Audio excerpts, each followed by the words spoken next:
अस्सलाम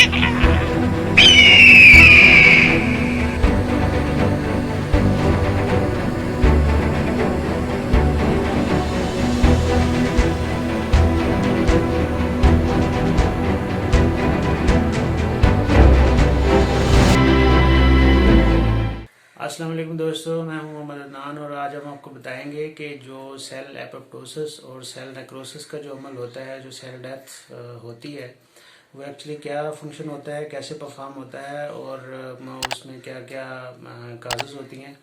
तो आइए चलते हैं अपनी वीडियो की तरफ और समझते हैं कि एपोप्टोसिस और नेक्रोसिस क्या होता है। दोस्तों, आज हम आपको बताएंगे कि एपोप्टोसिस और नेक्रोसिस क्या होती है। एक्चुअली सेल एपोप्टोसिस और सेल नेक्रोसिस एक ऐसा अमल है जिसमें सेल की डेथ हो जाती है। और पढ़ते हैं एपोप्टोसिस के मुतालिक। एपोप्टोसिस एक्चुअली एक ऐसा अमल है जिसमें सेल की जो डेथ होती है वो प्रोग्राम के मुताबिक होती है। एपोप्टोसिस के दौरान सेल जो होता है वो सिकुड़ जाता है। मसलन ये एक हमारे पास सेल है, ह्यूमन सेल है, ये उसके पार्ट्स हैं और ये न्यूक्लियस है। एपोप्टोसिस के दौरान जो होता है, ये जो सेल के दरमियान में इसका साइटोस्केलेटन होता है, ये जो इसको होल्ड करके रखता है ऊपर, ये साइटोस्केलेटन जो होता है ये एक्चुअली टूट जाता है।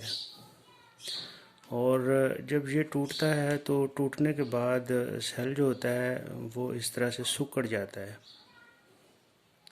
और दूसरे मरहले में होता ये है कि चूँकि सेल सिकुड़ जाता है तो इसके अंदर जो ये इसका न्यूक्लियस होता है, तो इसकी न्यूक्लियस मेम्ब्रेन भी जो होती है वो भी टूट जाती है। ये जो न्यूक्लियस मेम्ब्रेन है ये भी जो है टूट जाती है।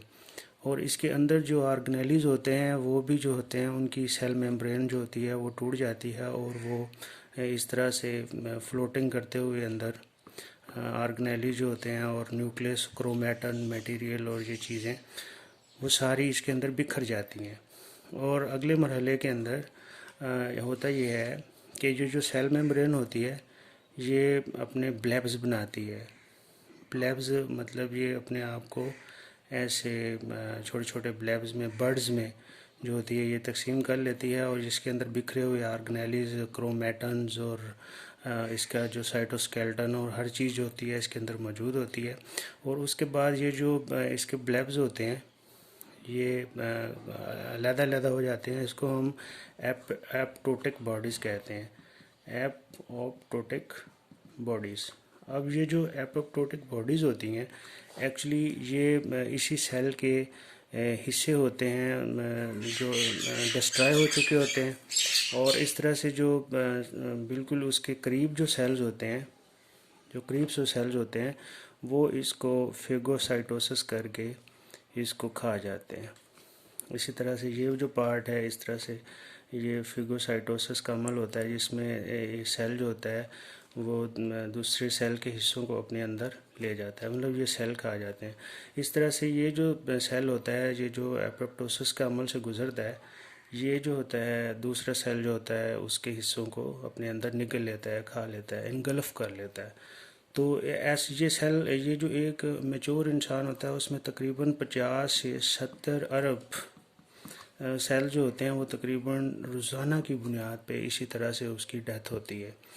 एक्चुअली ये अमल होता क्या है? ये अमल इसलिए होता है ताकि जो एक तबाहशुदा सेल होता है, जो एक डिस्ट्रॉय सेल होता है, वो ज़्यादा खुराक इस्तेमाल ना कर सके या फिर वो दूसरे सेल्स को ख़राब ना कर सके।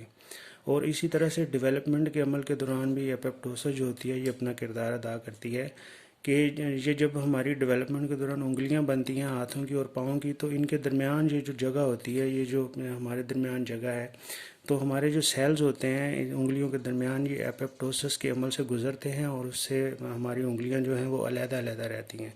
इसी तरह से नेक्रोसिस का जो अमल होता है वो क्या होता है? नेक्रोसिस का जो अमल होता है ये एक हादसाती अमल होता है जिसमें किसी हादसे के तौर पे, किसी हादसे के नतीजे में कोई सेल जो होता है वो डैमेज हो जाता है। इस अमल के दौरान तो आपने देखा था एपोप्टोसिस में ये सिकुड़ जाता है, लेकिन नेक्रोसिस के अंदर ये जो फैल जाता है सेल जो होता है, क्योंकि इसमें इन्फ्लेशन जो होती है सोजिश का जो अमल होता है वो वाक़ई हो जाता है। और ये किसी इन्फेक्शन की वजह से हो सकता है, किसी बीमारी की वजह से हो सकता है, किसी ज़ख़म से हो सकता है। तो इस तरह से नेक्रोसिस जो होती है ये बिल्कुल इसका उलट होती है। मसलन इसमें सिकुड़ जाता है, इसमें सूज जाता है, सोजिश हो जाती है। और एपोप्टोसिस ये इसके अंदर क्या होता है, इसके अंदर भी सेल जो होता है वो डिस्ट्रॉय हो जाता है।